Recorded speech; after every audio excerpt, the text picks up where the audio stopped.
نگونی خبرتیجی من ویژه یوسفов با شما باشم. دوستان عزیز لایک موندن رو فراموش نکنید و به کانال ما ابونه شوید. озода раҳмон роҳбари дастгоҳи иҷроии раиси ҷумҳурии тоҷикистон аз санҷиши ногаҳонии қабули шаҳрвандон аз ҷониби роҳбарони сатҳи аввали мақомоти давлатӣ хабар дод. озода раҳмон гуфт гурӯҳи кории дастгоҳи иҷроии раиси ҷумҳурии тоҷикистон дар пайи санҷиши ногаҳонӣ камбудиҳои қабули шаҳрвандон аз ҷониби роҳбарони сатҳи аввали мақомоти давлатиро ошкор кард. санҷиш нишон дод ки баъзе аз роҳбарони мақомоти давлатӣ ва муовинои онҳо рӯзи шанбе умуман дар ҷойи кор ҳузур надоштанд. изҳор дошт озода раҳмон зимни ҷаласаи ахири палатаи болоии парлумонии тоҷикистон. ӯ таъкид намуд ки то ҳол қабули шаҳрвандон аз ҷониби роҳбарони аввали мақомоти давлатӣ ва баррасии муроҷиатҳои шахсони воқеӣ ва ҳуқуқӣ ба таври дахлдор ба роҳ монда нашудааст. озода раҳмон дар хитоб ба Юсуф Раҳмон, додситони кулли Тоҷикистон, таваҷҷӯҳи махсусии раиси ҷумҳурии Тоҷикистонро ба қабули шаҳрвандон хотиррасон карда, таъкид намуд ки мақомоти прокуратура назорати ин масъаларо низ ҷоннок намояд. озода раҳмон аз камбудиҳо дар сатҳи роҳбарони аввали мақомоти давлатӣ дар ҳоле суҳбат кард ки Юсуф Раҳмон аз муҷозоти 22 мансабдор барои нарасидан ба доди мардум дар сатҳи ҷамоатҳо аз ҷумла китобу заминсозии ҷамоат гузориш дод. Юсуф Раҳмон, додситони кулли Тоҷикистон, дар гузориш ба аъзои парлумон гуфт бархе аз мақомдорони кишвар муроҷиати шаҳрвандонро бебаррасӣ мемонанд.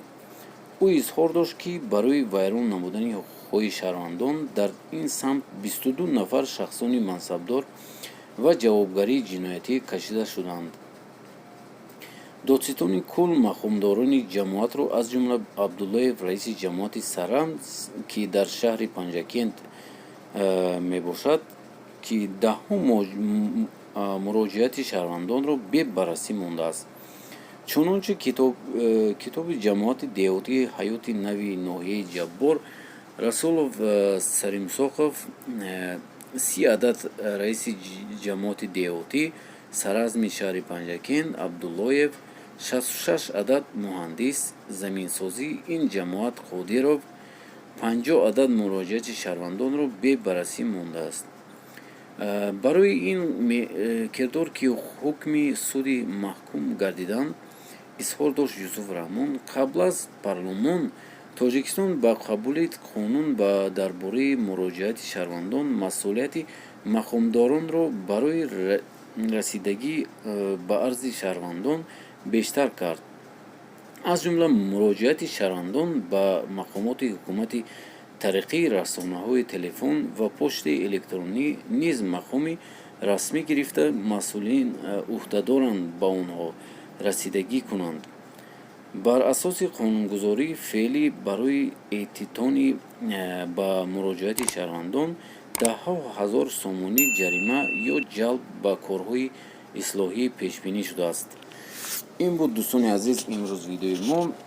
хеле хуб шудааст ки озода раҳмон нав бедор шудем ва диданд ки акнун чӣ тавр онҳо кор мекунанд, раисҳо ва муовинҳои онҳо.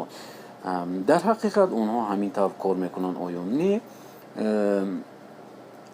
дар шаҳрвандон беасос мемонанд ва гапҳои онҳо дар ҳаво мемонад. шумо чӣ фикр доред дар бораи ин? ҳатман дар комментария нависед ки ин хел ногаҳонӣ бисёртар бояд шавад, ки ҳоло раисҳо, муовинҳо хеле зиёданд ки онҳоро бояд мо бинем ки чӣ тавр кор карда истоданд.